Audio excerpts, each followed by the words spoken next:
하나님 말씀은 마태복음 2장 13절부터 23절까지입니다.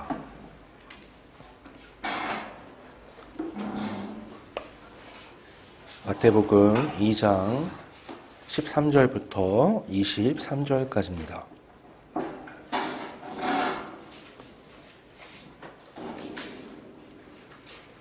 봉독하겠습니다.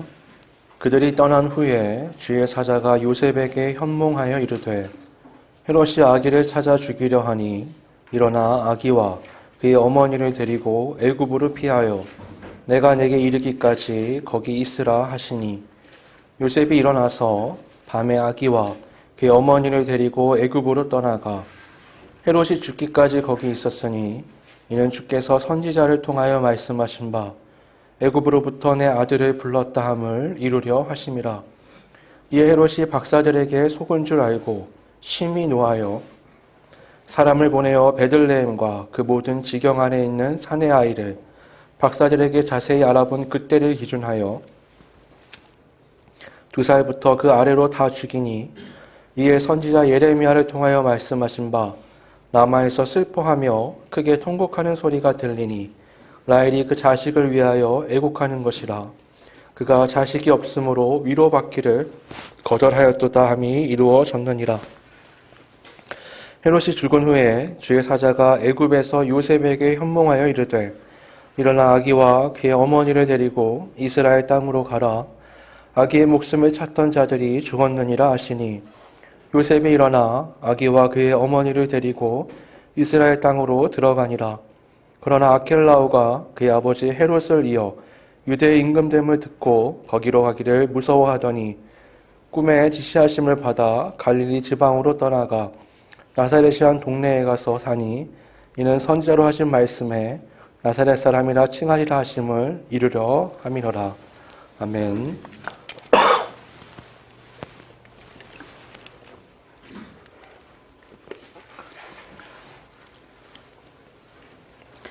우리가 2주 전이죠. 예수님의 탄생과 관련해서 두 개의 이름을 성경에서 봤잖아요. 하나는 예수, 또 하나는 이제 임마누엘 뜻인데, 뜻은 예수는 내 백성을 구원하겠다라는 뜻이고, 임마누엘은 하나님이 너희와 함께 하신다라는 의미예요. 예수님의 탄생과 관련해서 이 두 개의 이름은 우리에게 가져다주는 의미가 뭐냐? 하나님의 구원의 때가 드디어 이르렀다라는 것과 하나님의 구원의 방식이 하나님이 함께 하심을 통해서 성취될 것이다 라는 거였어요. 그러면 보통의 이스라엘 사람이라고 한다면 그런 걸 상상해 볼 수 있겠죠. 강력한 왕이 강력한 하늘의 군대를 가지고 와서 단번에 세상을 정복하고 하나님의 나라를 딱 세우는 거예요. 우리 그런 거 좋아하잖아요. 히어로물 영화 같은 거 보면 어때요? 엄청난 힘을 가진 영웅이 나타나서 갑자기 문제를 싹 해결해 버리죠. 근데 하나님의 문제 해결 방식은 그렇지가 않아요. 되게 더딥니다. 아담과 하와가 범죄했을 때도요. 바로 죽이는 게 아니고 일단 쫓아내세요. 근데 또 가죽옷은 입히시고요. 여자의 후손에 대한 언약의 메시지도 주세요. 묘하죠. 가인이 아벨을 죽였을 때 그때도요. 하나님이 가인을 바로 벌하지 않으시고요. 오히려 그를 해치는 자에게 7배의 벌을 내리겠다는 표를 주시며 그가 평생을 살도록 그냥 두세요. 하나님이 이 땅에 잘못된 것들을 회복시키시고 바로잡아 가시는 그 과정은 우리의 시선에서 보면 너무 길어요. 너무 더디고요. 그리고 잘 이해가 되지 않는 부분들이 많이 있습니다. 그건 신의 영역이죠. 하나님의 방식이고요. 하나님이 성취해 갑니다. 근데 또 하나 아이러니한 건 그러면 그걸 천천히 하나님이 하시느냐? 꼭 하나님은 사람을 통해서 하세요. 여기서 이제 답답함이 하나 늘어나죠. 느린 것도 답답한데 하나님이 꼭 사람을 통해서 그 천천히 하시는 많은 일들을 이루어 가신단 말이에요. 인류 역사를 통해서. 우리가 노아 가지고 농담 자주 하잖아요. 교회 안에서. 노아한테 하나님이 오셔서 야, 너의 믿음을 내가 드디어 봤어. 세상에 너밖에 없어. 너만 의인이야.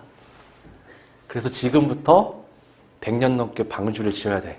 축구장보다 좀 더 큰 사이즈인데 3층으로 지어야 되고. 그러면 노아가 말이 없어요. 왜 말이 없을까? 처음엔 당황했겠죠? 두 번째는 믿음으로 하는 거예요. 근데 우리의 입장에서 보면 아니 이게 웬 날벼락이죠? 평생을 하나님 앞에서 믿음으로 살았는데 하나님의 구원이 내가 손으로 방주를 짓는 거라니. 아니 이 정도 되면 방주가 하늘에서 내려와야죠. 하늘이 갈라지면서 하나님이 야, 너 내가 칭찬해. 너를 위해 내가 방주를 만들었어. 하늘에서 방주가 딱 내려오고 문을 열어주시고 타라. 우린 그런 서비스를 원하는데 하나님은 어떻게 해요? 네가 방주를 짓고 거기다가 내가 동물들을 짝지어 올 테니 네가 그 동물들이 먹을 양식도 준비하고 걔네를 돌봐야 된다. 할 일이 되게 많아졌어요. 그동안은 그렇게 안 바빴는데 앞으로 100년 넘게 굉장히 바쁘게 살아야 되는 거예요. 곡식도 저장해야죠. 동물들이 오면 동물에 대한 지식도 쌓아야 되죠. 방주도 지어야 되죠. 사람들은 비웃죠. 곤란한 거예요. 예수님의 오심도 비슷해요. 예수님이 오실 거면 왕궁에서 왕으로 오셔서 강력한 군대를 해가지고 이스라엘을 구원하시면 되는데 다윗의 후손이기는 한데 목수인 일반인의 가정에 아기로 태어나서 오셨단 말이에요. 여기는 아기를 키워보신 분들도 있고 아기였던 적이 얼마 안 된 분들도 있으니까 이해가 잘 안 될 수도 있지만 아기는 정말 무력합니다. 태어나는 순간부터 아무것도 할 수 있는 게 없어요. 정말 아무것도 못해요.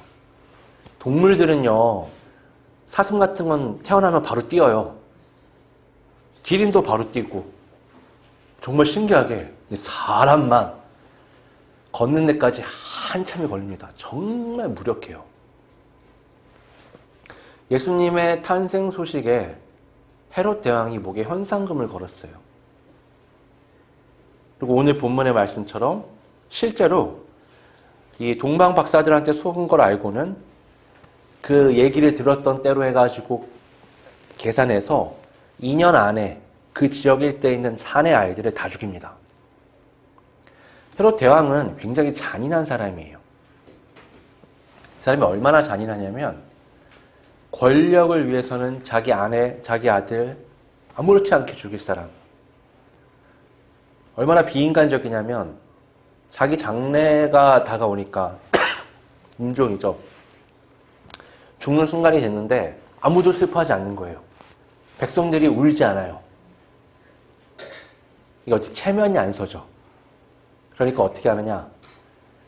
그 병사들을 보내서 바로 아래에 있는 성 여리고성에 있는 귀족들, 그 중에서도 존경받는 귀족들을 다 죽입니다. 그랬더니 여리고성 전체가 통곡을 하죠. 그러면서 죽음을 맞이하는 거예요. 그 정도로 자기밖에 모르는 권력욕에 사로잡힌 미치광이에요. 그런 사람에게 이 베들레헴에 있는 아이들을 죽이는 거 그냥 아무것도 아닌 겁니다. 그런데 우리는 그렇잖아요. 아니 예수님 구원하시기 위해 우리와 함께 하시기 위해 오셨다는데 그 지역이 지금 어때요? 엄청나게 말도 못할 비극이 일어난 거예요. 심지어 아버지 요셉은 꿈에서 지시를 받아서 이제 애굽으로 피신 갔다가 돌아왔는데도 어때요? 그 헤롯의 아들이 왕위를 물려받은 걸 알고는 두려워해서 나사렛으로 가게 됩니다. 이 과정을 보면 뭔가 우리가 기대하던 메시아상과는 상당히 다른 거예요. 하나님이 우리와 함께 하신다고 할 때 우리는 하나님이 함께 하셔서 문제가 해결되길 원해요. 근데 한번 생각을 해보죠. 이 문제라는 인식은 무엇을 기준으로 갖게 되는 걸까요? 개인적으로 싫다고 느끼기 때문에 이게 문제라고 생각하는 거예요. 군대 훈련소에 가면 문제를 많이 경험하게 됩니다. 아침에 6시에 일어나야 되고요. 밤에 10시에 자야 되는데 10시에 안 재우죠. 11시, 11시 반, 12시에 재워요. 저는 해군이어서 해군 훈련소를 나왔는데 해군은 배를 타는데 배가 이렇게 흔들흔들 거리잖아요. 그래서 뭘 훈련을 많이 시키냐면 강제로 다리 근육 훈련을 많이 시켜요. 그래서 나중에 복귀해 보니까 희한하게 기압을 줘도 다리 허벅지 근력을 단련하는 기압을 많이 주는 거예요. 그래서 들어갈 때는 애들이 안 그런데 나올 때는 허벅지가 막 이만해져서 나옵니다. 그럴 수밖에 없는 게요.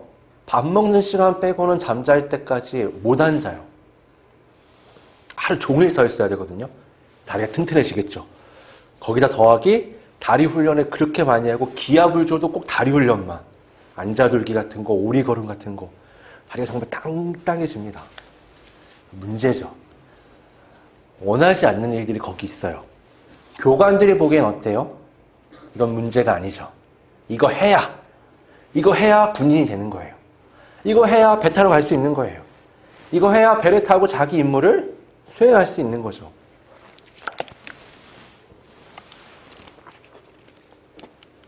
하나님이 보는 관점에서의 문제와 우리가 보는 관점에서의 문제는 상당히 다를 수 있습니다.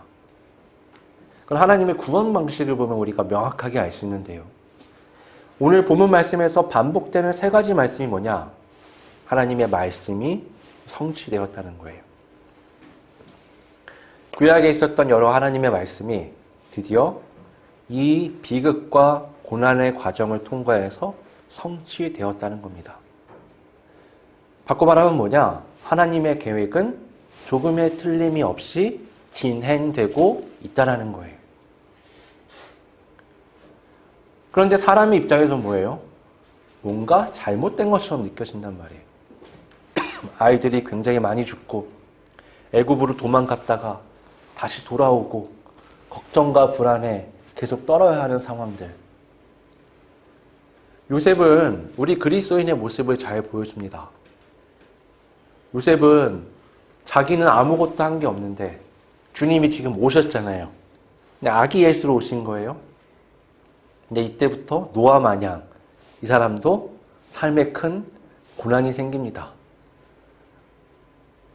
헤롯 대왕이, 여러분 지금도 국가 권력이 나를 쫓는다 그러면 공포스러울 건데 이때는 왕정이에요. 헤롯 대왕이 목에 현상금을 끈 존재가 바로 내 아들이에요. 나는 어떻게든 이 그리스도 예수를 지켜야 할 의무가 생긴 거죠. 도망갔다가 피했다가 베들레헴에서 아이들이 어떻게 죽었는지 소식을 들었을 거 아니에요. 얼마나 무서워요. 근데도 어떻게 해요? 천사가 나타나서 얘기하면 믿음으로 따라는 가요. 따라는 가는데 또 어때요? 불안하죠. 무서워요. 그리스도인의 삶이 그런 거예요. 하나님이 함께 하신다는 게 그런 거예요. 하나님이 함께 하시면 짠! 하고 뭔가 흥미롭고 대단하고 즐거운 일이 생기는 게 아니라 하나님 나의 고난의 삶을 함께 하시며 나아가시는 거예요. 예수님이 그런 말씀을 하신 적이 있어요. 수고하고 무거운 짐진 자들아 다 내게로 오라. 내가 너희를 쉬게 하리라. 여기서 수고하고 무거운 짐진 자의 대상은 누구냐? 유대인들, 이스라엘 사람들이에요. 그들이 지고 있는 짐은 뭐냐? 율법의 짐입니다. 율법의 짐이란 말은 무슨 뜻이냐? 내가 노력해서 하나님 앞에 내 의를 인정받는 거예요. 굉장히 고대죠. 하나에서 열까지 내가 다 책임지고 열심히 율법을 완수해 나가야 돼요. 예수님은 그들에게 내게로 와라. 내가 너희를 쉬게 하리라. 근데 이어지는 말씀이 있죠. 그리고 어떻게 해요? 내 멍에를 메라. 내 멍에는 쉽고 가볍다. 우리는 앞에만 좋아해요. 아, 내 수고하고 무거운 짐진 걸 예수님이 좀 가져가세요. 근데 예수님이 하시는 말씀은 싫죠. 그 다음 이어지는 내 멍에를 메라.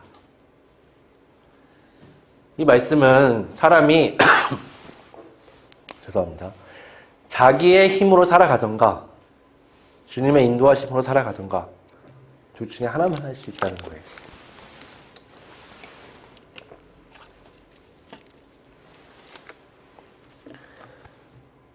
하나님 앞에서 내 힘과 노력으로 삶을 살아가던가 주의 인도하심으로 살아가던가 둘 중에 하나만 할 수 있다. 환경이 바뀌는 게 아니라. 예수님이 말씀하신 멍에는 뭐냐면 우리나라 옛날 소 매는 멍에는 하나예요. 소가 등에 매는 걸 멍에라고 하거든요. 근데 이스라엘은 토양이 안 좋아서 멍에가 2마리가 매는 겁니다. 내 멍에를 매라는 말은 예수님이 내 삶에 오셔서 내 옆자리에서 나와 함께 멍에를 지고 내 삶을 인도해 가신다는 거예요. 요셉의 삶은 생각지도 못한 고난을 더 크게 만났죠. 하지만 주님이 함께 하시며 하나님이 인도하시는 삶을 살게 됐습니다. 그럼 우리에게 양자 선택의 기로가 놓이는 거예요. 하나는 뭐예요? 하나님 없이 내 마음대로 내가 노력해서 살아가는 삶. 또 하나는 하나님이 나와 함께 하시며 인도해 가심을 통해 나아가는 삶. 하나님이 나와 함께 하시기 때문에 환경이 드라마틱하게 변해서 내 삶이 내가 원하는 방향으로 잘 되느냐. 네, 여러분 그건 우상숭배입니다. 그거는 무속신앙이나 이단들한테 가면 그런 걸 얘기하죠. 하나님은 그게 아니고요. 하나님은 너를 바꿔야 한다라고 말씀하시는 거예요. 세상을 보는 너의 관점, 세상을 맞이하는 너의 마음가짐, 세상을 바라보는 너의 신앙의 자세, 이런 걸 바꾸라는 거예요. 그게 멍에를 매라는 거예요. 네 걸 벗고 내 걸 매야 돼. 예수님이 오셔서 더 힘들어졌잖아요. 그러나 요셉은 믿음으로 나아갑니다. 하나님의 구원의 방식이 그런 거예요. 우리 앞에 우리가 반기지 않는 수많은 문제들이 놓여 있죠. 때로는 가정에, 교회에, 개인의 삶에 수많은 문제가 닥쳐옵니다. 우린 반갑지 않아요. 힘들죠. 고통스럽고. 그것 때문에 굉장히 무너질 때도 있어요. 여러분 반드시 기억하셔야 될 건 이 삶의 자리를 나 혼자 경험하는 게 아니라 주님이 내 옆에서 나와 함께 나를 인도해 가고 계신다는 거예요. 오늘 말씀이 그걸 증명하잖아요. 아니 주님이 함께 하시는데 왜 그런 비극이 일어나요? 주님이 함께 하시는데 왜 내가 도망가야 돼요? 주님이 함께 하시는데 내가 왜 계속 두려워해야 돼요? 그러나 그 모든 과정을 통해 주의 말씀이 성취된 거예요. 이루어진 겁니다. 우리의 삶의 많은 문제들과 우리가 이해할 수 없는 많은 어려움들이 우리는 받아들여지지 않을 때가 있어요. 그러나 절대 잊지 말아야 될 건 주님이 그러한 삶의 상황 가운데서도 함께 하신다는 겁니다. 그리고 인도하고 계신다는 거예요. 그게 믿음입니다. 여러분 믿음은 감정이 아니에요. 믿습니다가 아니에요. 네, 소리를 막 지르면서 우긴다고 믿어지는 게 아니에요. 믿음은 뭐냐? 믿음은 삶의 자세예요. 여러분 그 부부끼리 내가 당신을 믿어라고 크게 말하고 나를 믿어줘라고 크게 말한다고 믿어지나요? 아니죠. 그냥 삶을 통해서 경험하면서 이 사람을 신뢰할 수 있어라고 믿어지는 거예요. 하나님 앞에서 믿음으로 산다는 게 그런 거예요. 요셉의 믿음이 빛나는 게 그런 겁니다. 두려워하죠. 무서워해요. 벌벌 떨기도 하고. 그래서 믿음이 없는 것처럼 보이기도 해요. 근데 믿음이 있는 사람이에요. 왜요? 순종해서 나아가잖아요. 그러니까 대단히 떠벌리며 나는 이런 직분, 나는 오랫동안 신앙생활을 했고 나는 이러한 일들을 했고 어떤 신비한 경험을 했고 어떤 것들을 보고 들었고 어떤 분한테서 배웠고 막 얘기한다고 그게 나의 믿음을 증명하지 않는다는 거예요.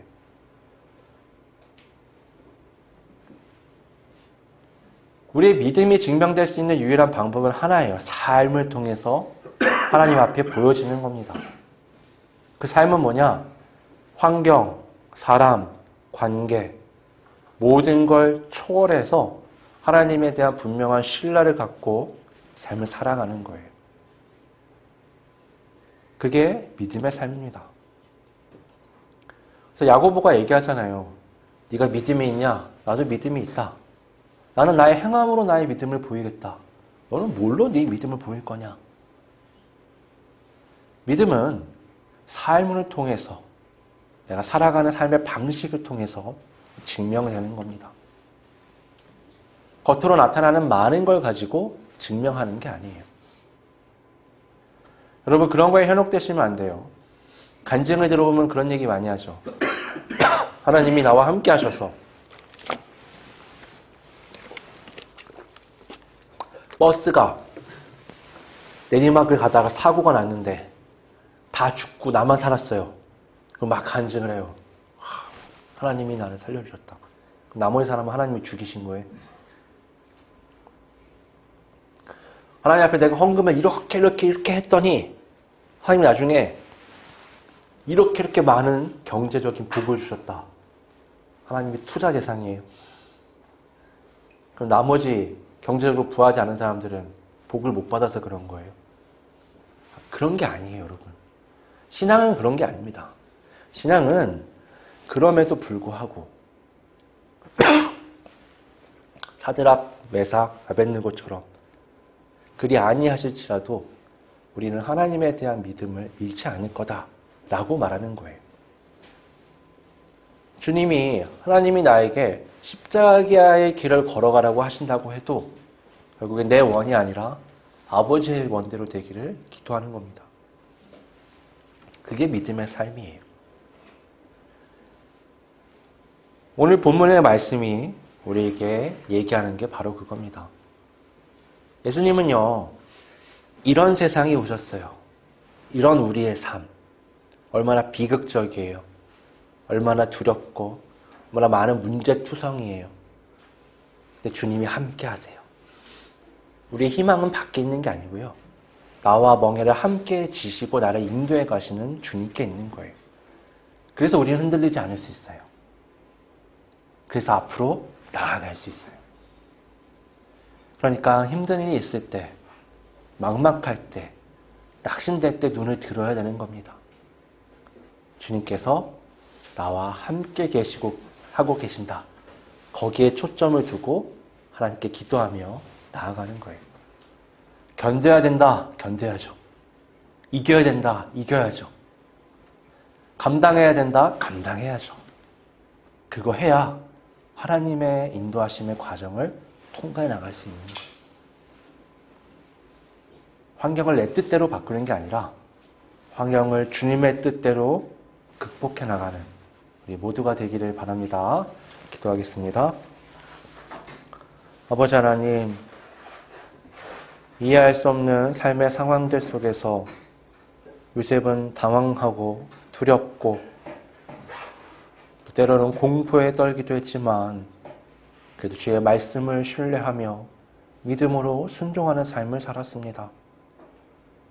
비추어 우리의 삶도 그런 삶을 살아가려고 합니다.